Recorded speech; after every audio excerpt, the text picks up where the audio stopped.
Student देखिए,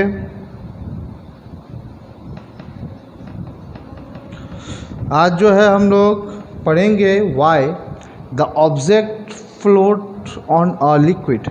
कोई भी ऑब्जेक्ट फ्लोट करता है लिक्विड में, लेकिन एक आयरन नेल को अगर लिक्विड में डालते हैं तो वो क्या हो जाता है, सिंक हो जाता है, मतलब पानी के भीतर चला जाता है।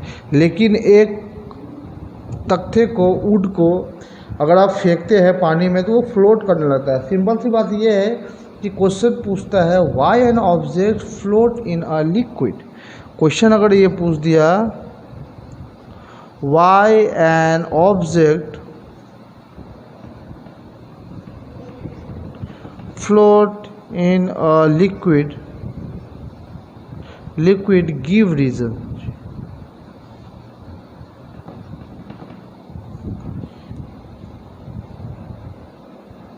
ठीक है, अगर क्वेश्चन में पूछता है why an object float in a liquid, या क्वेश्चन में पूछ देगा वाई एन आयरन ब्लॉक, ये wooden block float in a liquid, ठीक है, या पूछ सकता है why a big ship of iron float in a liquid but a nail of iron sink in a liquid. क्या कारण है? तो सबका आंसर यही होगा, एक ही होगा। तो देखिए क्या लिखेंगे आप answer, why a liquid float in a liquid, तो लिखेंगे an object will float, an object will float in a liquid if the upward buoyant force it receives from the liquid is great enough to overcome the downward force of its weight। मतलब ये कहने की कोशिश कर रहा है an object is float in a liquid if the upward buoyant force receive from the liquid is greater than the downward weight. इसको इसको लिख लीजिएगा, समझाने की कोशिश कर रहा हूँ। मान लीजिए ये पानी है, ये पानी है और इसमें एक ऑब्जेक्ट है जो फ्लोट कर रहा है।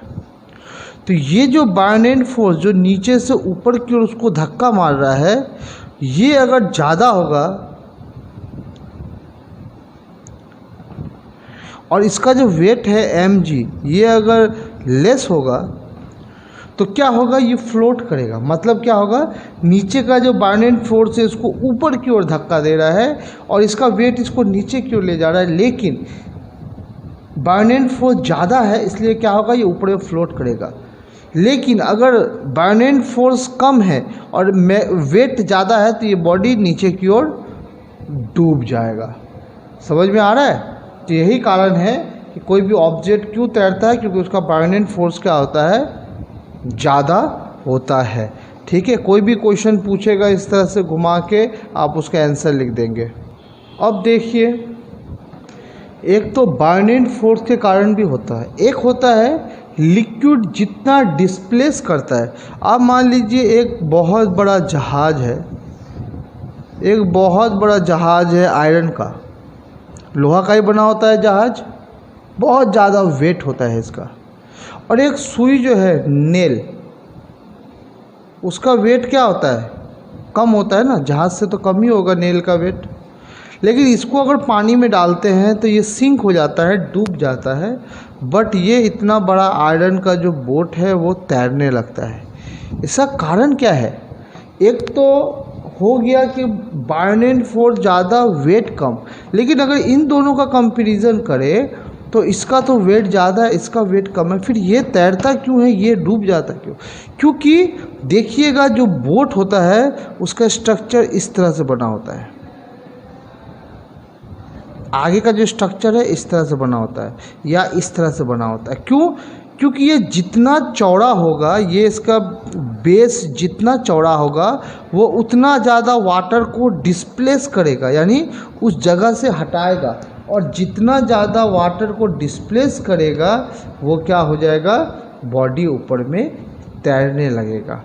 ठीक है, इसलिए देखते होंगे कि बहुत बड़ा बड़ा पानी जहाज़ का जो शेप होता है आगे में इस तरह से इसलिए रखता है, इसका दो कारण है। पहला कारण ये है कि अगर ऐसे रखेगा तो हवा जो है इसके स्पीड को कम कर देगा, बट अगर ऐसे शेप रखेगा तो हवा क्या होगा, इधर से ऐसे ऐसे पास हो जाएगा और क्या होगा, ये तेज़ी से आगे बढ़ सकेगा। क्योंकि इसका एरिया कम है तो इस पर प्रेशर क्या होगा, इसका एरिया कम है तो प्रेशर क्या होगा, ज़्यादा होगा। लेकिन एयर क्या होगा, यहाँ से ऐसे टकरा के ऐसे ऐसे निकल जाएगा और ये क्या हो जाएगा, बहुत स्पीड से पानी की ओर आगे बढ़ने लगेगा।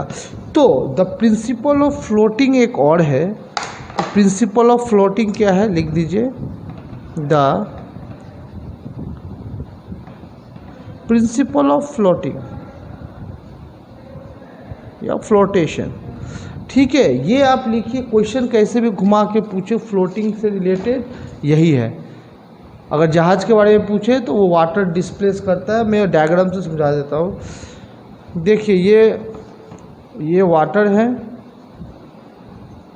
डायग्राम बना लीजिएगा ये वाला। ये एक ब्लॉक है, ये क्या है, एक ब्लॉक है। ठीक है, नीचे क्या लग रहा है इसका, ये नीचे की ओर क्या लगा रहा है, ये वेट। और इसके नीचे से वाटर इसके ऊपर में क्या लगा रहा है, बायोनेट फोर्स। तो ये ब्लॉक क्या हो जाएगा, फ्लोट करने लगेगा। Block float. ठीक है, तो क्या होगा, तो प्रिंसिपल ऑफ फ्लोटेशंस क्या हो गया कि जब इसका वेट नीचे की ओर लगेगा तो ये क्या करेगा, इसको ऊपर की ओर बायोनेट फोर्स लगाएगा और क्या हो जाएगा, ये फ्लोट करने लगेगा। ये क्या हो जाएगा, फ्लोट करने लग जाएगा, ये इसके ऊपर फ्लोट करने लग जाएगा। तो प्रिंसिपल ऑफ फ्लोटेशन क्या है, मैं लिखा देता हूँ, ये डायग्राम बना लीजिएगा। लिख सकते हैं, the weight of object should be equal to buoyant force acting on it. मतलब बोल रहा है, जब weight of the object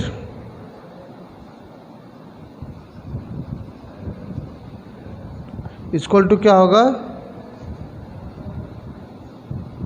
BioNTech force. ये हो गया प्रिंसिपल ऑफ फ्लोटेशन कि वेट ऑफ द ऑब्जेक्ट क्या होगा, बायोनेट फोर्स के इक्वल होगा, या बायोनेट फोर्स ज़्यादा होगा वेट से तो भी क्या होगा, फ्लोट करेगा। इक्वल कम से कम होना चाहिए तो ये फ्लोट करेगा, इक्वल नहीं होगा तो फ्लोट नहीं करेगा। इक्वल कम से कम होना, बायोनेट फोर्स ज़्यादा होगा तो भी चलेगा, लेकिन इक्वल कम से कम इक्वल होना चाहिए फ्लोटेशन के लिए। इसका एक और लॉ है या प्रिंसिपल बोल सकते हैं। एक और प्रिंसिपल क्या है इसका, लिख सकते हैं, the condition for an object to float in a liquid is that the weight of object should be equal to the weight of liquid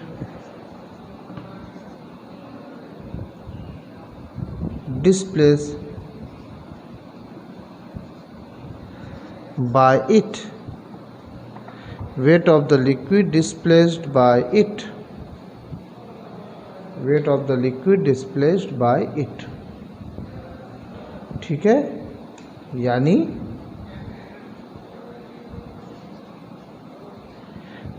weight of object is equal to weight of liquid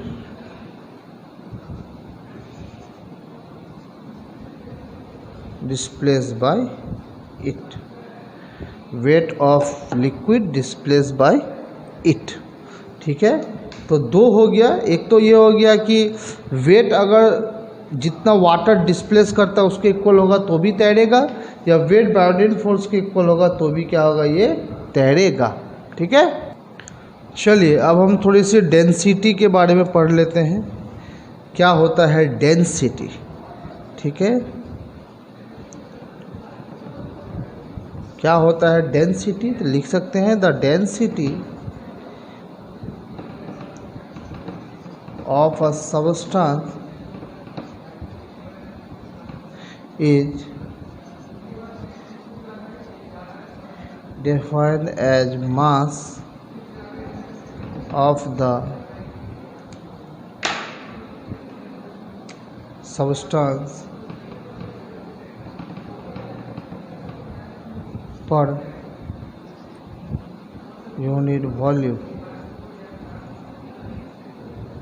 यानी density is equal to mass by volume। Formula हो गया, density का formula आ गया, density is equal to mass by volume. इसका unit क्या होगा, मास का होगा केजी बाय मीटर क्यूब, या लिख सकते हैं केजी मीटर -3, यही होगा। सबका डेंसिटी अलग अलग होता है, उसका वैल्यू याद करने की ज़रूरत नहीं है। वाटर का, ग्लिसरीन का, सबका अलग अलग डेंसिटी होता है। ठीक है, चलिए नोट करके एक चीज़ लिख लीजिए। ठीक है, नोट करके एक चीज़ लिख लीजिए कि if the number 1 if the density of a substance is more than the density of water, then the substance will be heavier than water and hence sink in water। ठीक है, अगर डेंसिटी सब्सटेंस का water का density से ज़्यादा हो गया तो वो सब्सटेंस क्या हो जाएगा, भारी हो जाएगा पानी से, और क्या हो जाएगा, वो सिंक हो जाएगा, पानी में डूब जाएगा। लेकिन नोट नंबर 2, लेकिन if the density of a substance is less than the density of water, then the substance will be lighter than water and hence float in water।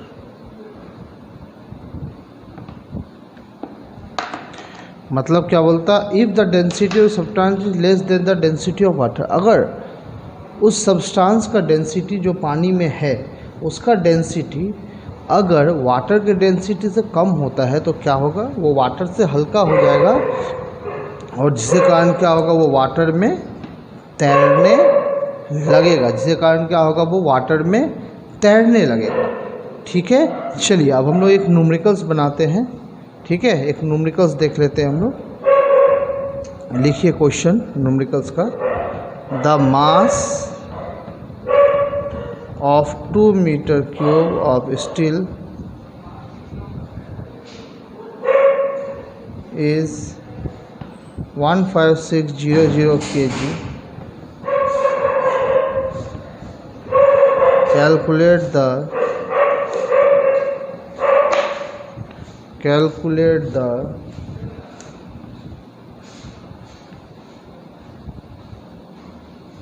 density. Calculate density of steel in SI unit। मैंने numericals बनाने का क्या तरीका बताया था, simple सा तरीका क्या बताया था आपको न्यूमेरिकल्स बनाने का, कि आपको क्या करना है, सबसे पहले यूनिट लिखना है, उसके बाद क्या करना है, सबसे पहले जो गिवन है उसको लिखना है। The mass of the steel is 2 metre cube of steel is इतना केजी, यानी द मास ऑफ इतना मीटर क्यूब। अब देखिए लोग सोचेंगे मास हो गया 2 मीटर क्यूब, बट गलत, मास तो केजी में होता है। तो ये यूनिट केजी है, मतलब मास क्या है, ये मास के बगल में ये लिखा हुआ है तो ये मास नहीं हो गया। मीटर क्यूब किसका यूनिट होता है, वॉल्यूम का, वॉल्यूम का होता है मीटर क्यूब, याद रखिएगा। और यूनिट से पहचाना जाता है कौन क्या है, और मास दिया हुआ है कितना, 1.15600 kg। तो डेंसिटी पूछ रहा है, जिसको डेंसिटी पूछ रहा है, पहला काम हमारा जो गिवन है उसको लिख दिया। दूसरा काम क्या है, सबके यूनिट को सेम करना। सबका यूनिट देखिए, मास केजी में है, वॉल्यूम मीटर क्यूब में है, सभी एसआई में है, तो चेंज नहीं करना। तीसरा है जो गिवन है उसका जो पूछ रहा है उसका फॉर्मूला लिखिए। डेंसिटी का क्या होता है फॉर्मूला, फॉर्मूला क्या होता है, मास बाय वॉल्यूम। मास कितना दिया हुआ है 15600, वॉल्यूम कितना दिया हुआ है 2, इसको कैंसिल कीजिएगा, आ जाएगा 7800 kg पर मीटर क्यूब। आंसर, यूनिट लिखना जरूरी है आंसर में, अगर यूनिट है उसका तो। ठीक है, सिंपल सी बात, जो मैंने तरीका बताया आप लोग को न्यूमेरिकल्स बनाने का, वही तरीका से न्यूमेरिकल्स बनाएंगे, कभी गलत नहीं होगा। बहुत सिंपल न्यूमेरिकल्स पूछे जाते हैं आप लोग के इसमें। ठीक है, बहुत सिंपल न्यूमेरिकल्स पूछे जाते हैं, तो आप लोग जो है आराम से न्यूमेरिकल्स बना सकते हैं, कोई तरह का दिक्कत नहीं है। ठीक है, चलिए डेंसिटी का ये हो गया। अब एक दूसरा देखते हैं, रिलेटिव डेंसिटी का क्या होता है फॉर्मूला। डेंसिटी हो गया, अब रिलेटिव डेंसिटी का फॉर्मूला देखते हैं कि क्या होता है। समझ में नहीं आएगा तो पूछिएगा। ठीक है, चलिए relative density,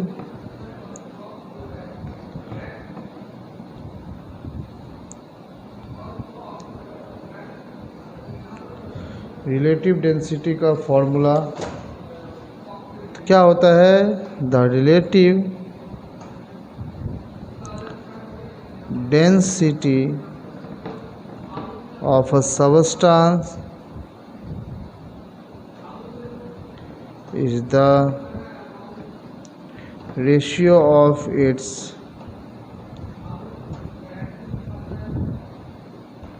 density to that of water। The relative density of a substance is the ratio of its density to that of water। यानी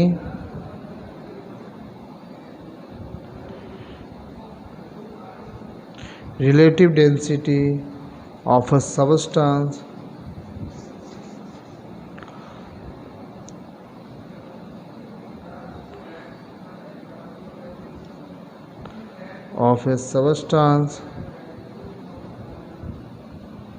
is equal to density of the substance by density of water।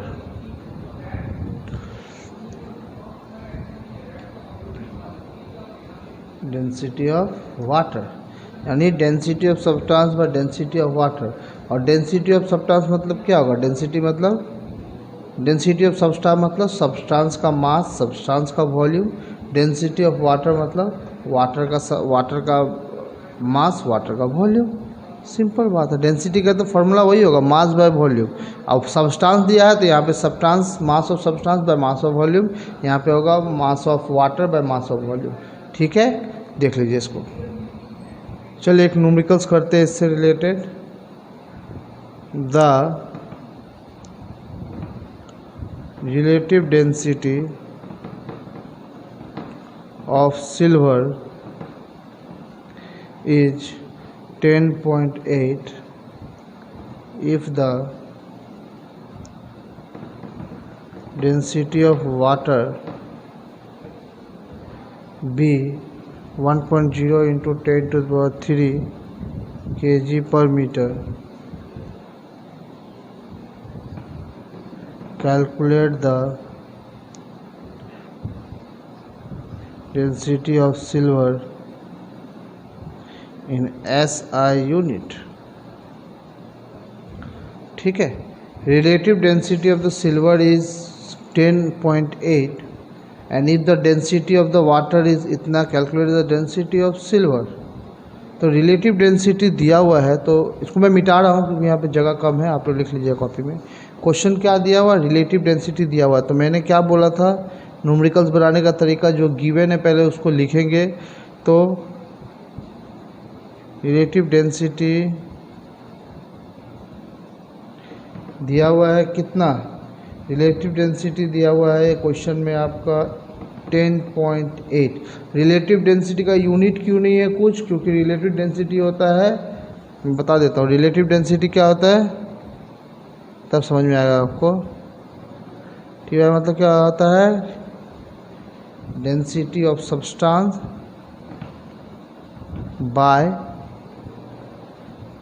Density of water. अब मान लीजिए density का भी unit जो होगा, ये भी डेंसिटी है, तो दोनों तो कट जाएगा, इसलिए रिलेटिव डेंसिटी का कोई यूनिट नहीं होता है। और यहाँ पे दिया हुआ है डेंसिटी ऑफ वाटर 1 × 10⁻³ kg पर मीटर। दूसरा रूल क्या है हमारा? सबके यूनिट को सेम करना। यूनिट तो सेम ही है, एसआई में ही है। तीसरा है जो पूछ रहा है उसका फॉर्मूला लिखना। तो पूछ क्या रहा है हमको? Calculate the density of silver. Density of silver पूछ रहा है, तो हमको डेंसिटी ऑफ सिल्वर निकालना है। सिल्वर क्या है? एक सब्सटेंस है, यानी यहाँ पे हम लिख सकते हैं density of silver bye density of water. तो बोला है जो पूछ रहा है उसका फॉर्मूला लिखने। तो पूछ तो रहा है सिल्वर, तो इसको पहले कन्वर्ट करेंगे कैसे? Density of silver equal to relative density into density of water.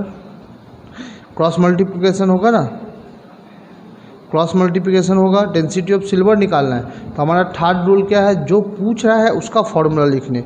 तो रिलेटिव डेंसिटी तो नहीं पूछ रहा है ना, पूछ रहा है डेंसिटी ऑफ सिल्वर। तो सिल्वर के लिए फॉर्मूला क्या हो गया? ये हो गया। अब रूल नंबर 4 क्या है? सबके वैल्यू को पुट कर देना है। तो चलिए वैल्यू यहाँ पे पुट करते हैं, मैं ऊपर लिखता हूँ। ठीक है, ऊपर लिख रहा हूँ वैल्यू। रिलेटिव डेंसिटी का वैल्यू दिया हुआ है 10.8 और डेंसिटी ऑफ वाटर दिया 1 × 10⁻³ ठीक है, तो इसका कैलकुलेट करेंगे तो क्या निकल जाएगा? 10.8 × 10⁻³ kg m-3, क्योंकि डेंसिटी ऑफ सिल्वर का तो यूनिट होगा, रिलेटिव डेंसिटी का यूनिट नहीं होगा, लेकिन डेंसिटी ऑफ सिल्वर का तो यूनिट होगा। तो ये हो गया आंसर। इसी तरह के सिंपल क्वेश्चन आपके एग्ज़ाम में पूछे जाएंगे जो कि बहुत सिंपल होगा। तो इतनी सिंपल का अगर आप जवाब नहीं दे सकेंगे तो कैसे होगा? इसलिए मैंने ये आज आपका 8 सितंबर हो गया है। ठीक है, तो आज तक में मैंने आपका पूरा सिलेबस कंप्लीट कर दिया 8 सितंबर तक में। अब आप लोगों का काम है इसको याद कीजिए, अच्छे से पढ़िए, और बस एग्ज़ाम दीजिए बढ़िया से। और कोई भी डाउट हो तो पूछिए, मैंने आप लोगों को बोला ही है, कोई भी डाउट होने से मुझसे पूछिएगा। तो कोई भी डाउट हो आप लोगों को तो मुझसे पूछिए, ठीक है। चलिए इतने तक रखते हैं। Okay, thank you.